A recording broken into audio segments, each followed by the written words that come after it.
पतिदेव, तो क्या मम्मी जी पहले सास ननद की और अब बहू की बुराई करती है? क्या करना है तुम्हें किसी का साथ मेल जोड़ बढ़ाकर? अभी तो तुम किसी को सही से जानती भी नहीं हो।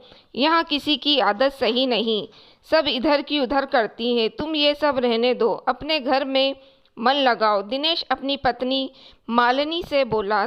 दिनेश और मालिनी की शादी को 1 साल हो गया था और अभी तक भी मालिनी का मोहल्ले में मिलना जुलना नहीं हुआ था।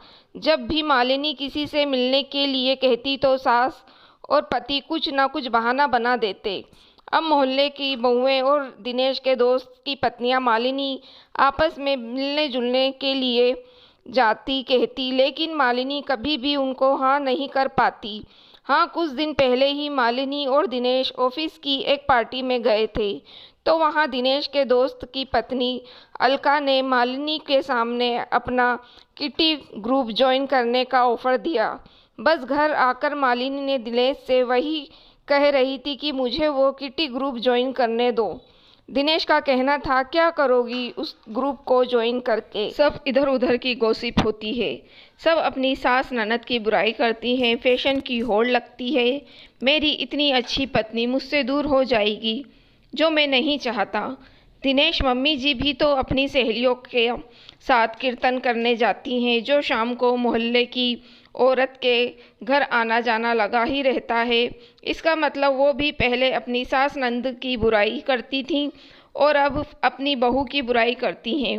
दिनेश, मेरी भी ख्वाहिश है कि मैं भी घर से बिना किसी बंधन के बाहर जाऊं।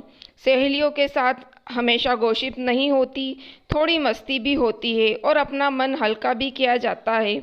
मेरी भी ख्वाहिश है कि मैं कुछ समय अपने लिए बिताऊं, जिससे घर की जिम्मेदारी ना हो, कोई कुछ कहने सुनने वाला ना हो, वो समय सिर्फ मेरा हो। उस समय में मैं सिर्फ अपने मन के काम करूं, अपने मन का खाऊं। दिनेश, जब हम किसी के साथ मिलना जुलना करते हैं तो उससे कुछ बातें सीखते भी हैं। मुझे ये सब आपके अपनी ख्वाहिश पूरी करनी है। क्या मैं कुछ समय अपने लिए जी सकती हूँ? मालिनी की बात सुनकर दिनेश सोच में पड़ गया। ये वो क्या कह रहा था? अपनी पत्नी को उसने घर में बांध कर रख दिया।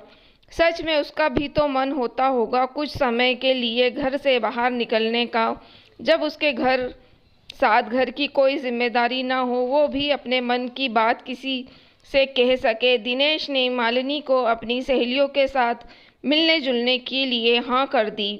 मालिनी बहुत खुश थी, अब उसकी भी ख्वाहिश पूरी हो गई थी। अब वो भी अपने लिए जी सकती थी, सब जिम्मेदारियों से दूर, सिर्फ अपने लिए।